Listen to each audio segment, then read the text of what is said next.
आज हम आपको लिए चलते हैं उत्तराखंड के प्रसिद्ध तीर्थ स्थल चैत्रशिला धाम की ओर। काठगोदाम के निकट रानी बाग में समय समय पर लगने वाले मेले इस तीर्थ की विराट महत्ता को प्रकट करते हैं। यहाँ के मेले प्राचीन काल से अपनी पहचान के लिए प्रसिद्ध रहे हैं। पौराणिक व धार्मिकता के आधार पर इस क्षेत्र का अपना एक अलग ही विशेष महत्व है। सुंदर घाटी से होकर बहने वाली गार्गी नदी व इसके तट पर स्थित मंदिर, चोटी पर स्थित जिया रानी के नाम से प्रसिद्ध गुफा पौराणिक गाथाओं को बयां करती है।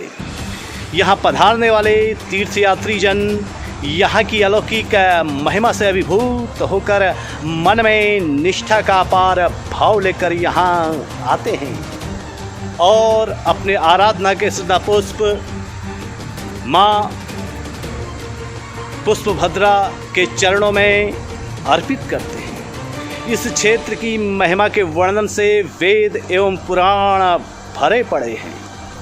पौराणिक ऐतिहासिक महत्व वाला यह तीर्थ स्थल अनेक किंवदंतियों को भी अपने आप में समेटे हुए है। पुराणों में इस स्थान व इसके आसपास के तीर्थों का बड़ा ही सुंदर वर्णन मिलता है। गर्ग ऋषि की तपस्थली गर्गांचल की महिमा में चित्रशिला का वर्णन आता है। तत्र चित्रशिला पर्वोत्तम अर्थात पर्वतों में अति उत्तम यह शिला अपने आप में बड़ी ही अद्वितीय है, बड़ी ही अतुलनीय है। रानी बाग के उत्तरी छोर में स्थित गर्गांचल की महिमा के सार में ही चित्रशिला की महिमा समाई हुई है। कहा जाता है कि सनातन धर्म के प्रहरी ऋषि गर्ग ने इस क्षेत्र में भगवान शंकर की घोर तपस्या करके उन्हें प्रकट वो प्रसन्न किया। रामगढ़ मार्ग पर गागर के समीप स्थित शिवालय भगवान शिव की ओर से गर्ग ऋषि की तपस्या के प्रताप के फलस्वरूप देवभूमि के लिए अलौकिक भेंट कही जाती है। चित्रक, सत्यसेन, तपस्वी, गारिया एवं सत्यव्रती सिद्धगण सहित गौरी, पद्मा, सची, मेघा, सावित्री, विजया, जया, तुष्टि आदि मातृकाओं की यह वास भूमि कही गई है। चित्रशिला व उसके आसपास के तमाम पर्वतों से निकलने वाली नदियों को पुराणों में भांति भांति नाम से पुकारा जाता है, जिनके नाम क्रमशः कांता, वेणुभद्र, स्वाहा, देवहा, भद्र, भद्रवती, सुभद्रा, कालभद्रा, काकभद्रा, पुष्पभद्रा, मानसी, मानसा आदि हैं। स्कंद पुराण के मानस खंड के 42वें एवं 43वें अध्याय में भद्रवट महात्म्य के अंतर्गत चित्रशिला के पूजन का वर्णन वो विधि मिलती है। और भागवत में भी पुष्पभद्रा यत्र नदी चित्राख्या च चित्रशिला विभो से इस तीर्थ की महिमा पर प्रकाश डाला गया है। महर्षि वेद व्यास जी ने इस पावन तीर्थ का वखान करते हुए कहा है, सब तीर्थों की यात्रा एवं सब प्रकार के दानों को करने से भी अधिक पुण्य इस तीर्थ की यात्रा का मिलता है। पापों के विनाशक इस तीर्थराज क्षेत्र को भद्रवट नामक क्षेत्र कहते हैं। इस पावन तीर्थ के विषय में महर्षि व्यास जी गोपनीय रहस्य को प्रकट करते हुए कहते हैं और ऋषियों की एक समूह की जिज्ञासा को शांत करते हुए मानस खंड में कहते हैं, जिसका स्मरण करते ही करोड़ों पाप दूर भाग जाते हैं। जो फल गोदान, माघस्नान तथा चंद्र सूर्य ग्रहणों में कुरुक्षेत्र तथा पुष्कर में स्नान करने से प्राप्त होता है, वह पुण्य भद्र वट में प्राप्त होता है।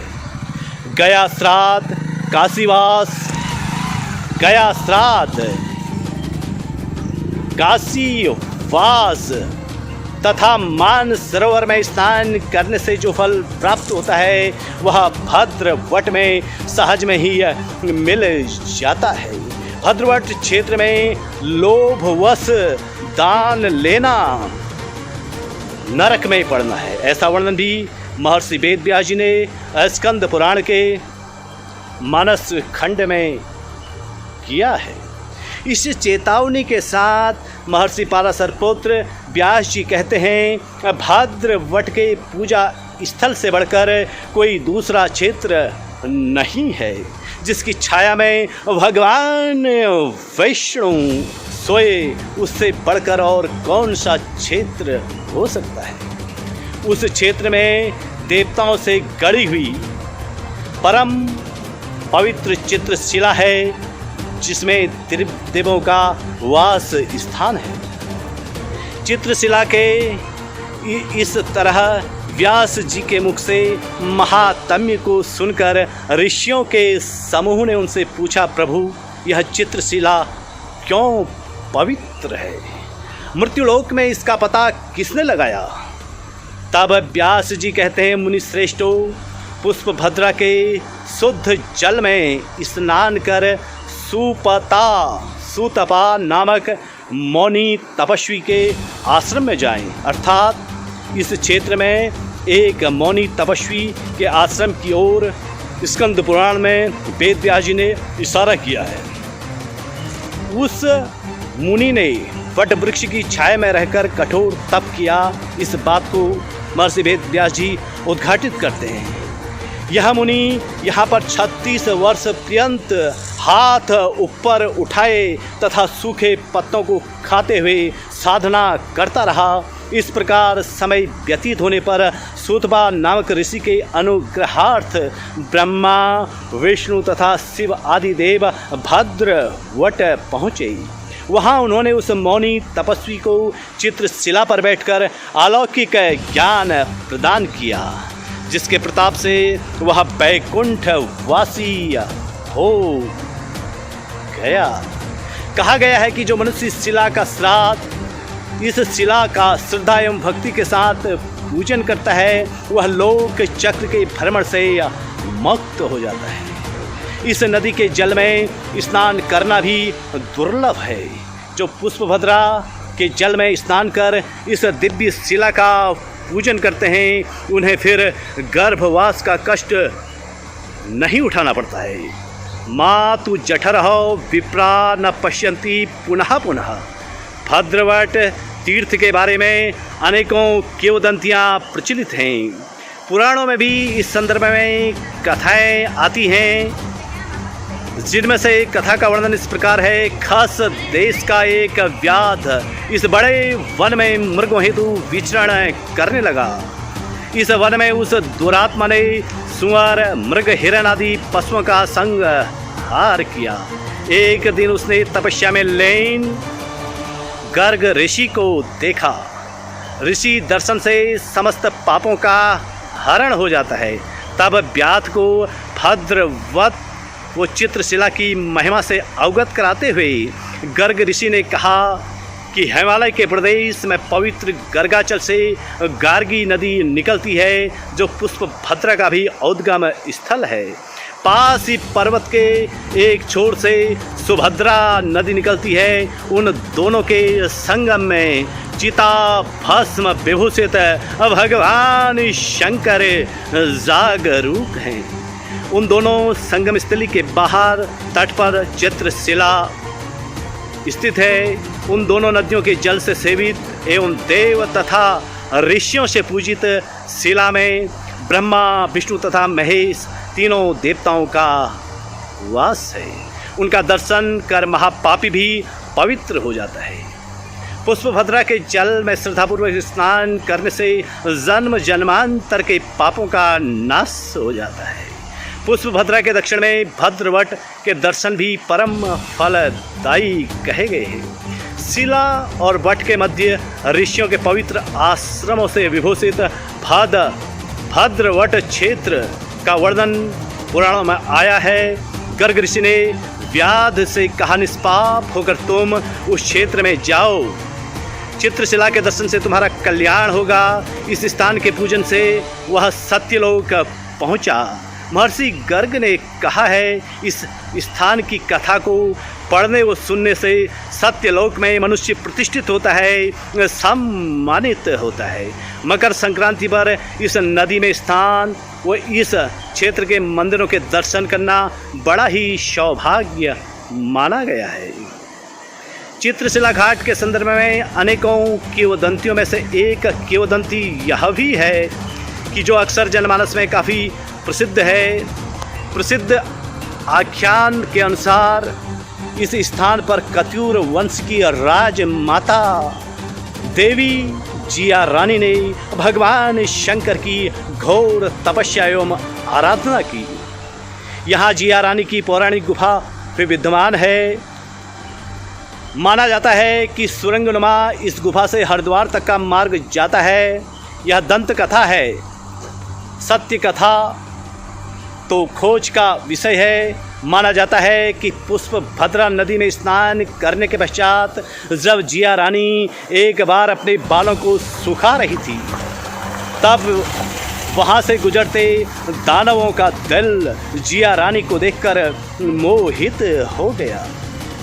रानी को पाने की लालसा में वे उसके पीछे लग गए। शिव कृपा व आशीर्वाद से रानी इस गुफा से सुरक्षित हरिद्वार निकल गई।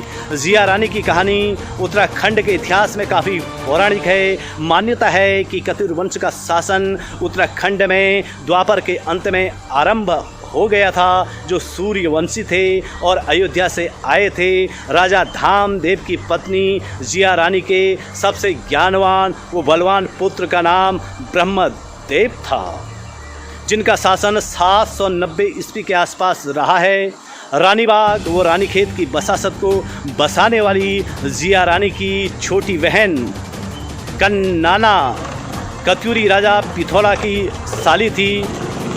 कन्नारा का विवाह धूमकोट के राई राजवंश राजा झाल राई के साथ हुआ था।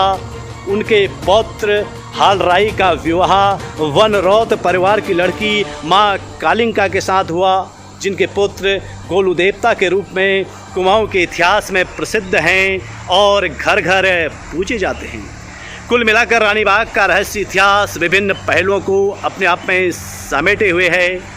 मकर संक्रांति पर इस स्थान के दर्शन, पूजन एवं स्नान का अपना एक अलग ही महत्व है। रानीबाग स्थित चित्रशिला घाट संसार से विदाई का अंतिम पड़ाव है। वही परलोक गमन का यह आखिरी स्टेशन आराधना व श्रद्धा का भी केंद्र है। रानीबाग का यह क्षेत्र पुनीत पावन तीर्थाटन का भी केंद्र है और इस क्षेत्र में आकर प्राणी एक अलौकिक आत्मिक शांति का अनुभव करता है। देवभूमि उत्तराखंड के मानसखंड कुमायूं के प्रवेश द्वार रानीबाग में स्थित चित्रशिला घाट एक ऐसा दिव्य अनुपम स्थल भी है जो अनेक रहस्यों को अपने आप में समेटे हुए है। पुराणों में चित्रशिला घाट का सुंदर वर्णन देखने को मिलता है। यह तीर्थ जनपद नैनीताल के हल्द्वानी शहर से लगभग 8 किमी के आसपास पड़ता है और यहाँ श्रद्धालु काफ़ी संख्या में आते हैं, अपने आराधना के श्रद्धा पुष्प चित्रेश्वर महादेव को अर्पित करते हैं। इन्हें शिव भी कहा जाता है। शिव कल्याणदाता, भव्य भावगम्य वृक्ष के द्वारा दैत्यों को कंपित करने वाले शिवा के अधिपति सीता कृषु शंभु कल्याण उत्पादक, स्वयंभू आत्मितो विभू सर्वज्ञ बहुतों को मारने वाले भवानी के पति भगवान शंकर की यह पावन स्थली आदिकाल से परम पूजनीय है। कुल मिलाकर के चित्रेश्वर महादेव, माँ पुष्पभद्रा नदी आप सभी का मंगल करे। इन्हीं मंगल कामनाओं के साथ मैं रमाकांत पंत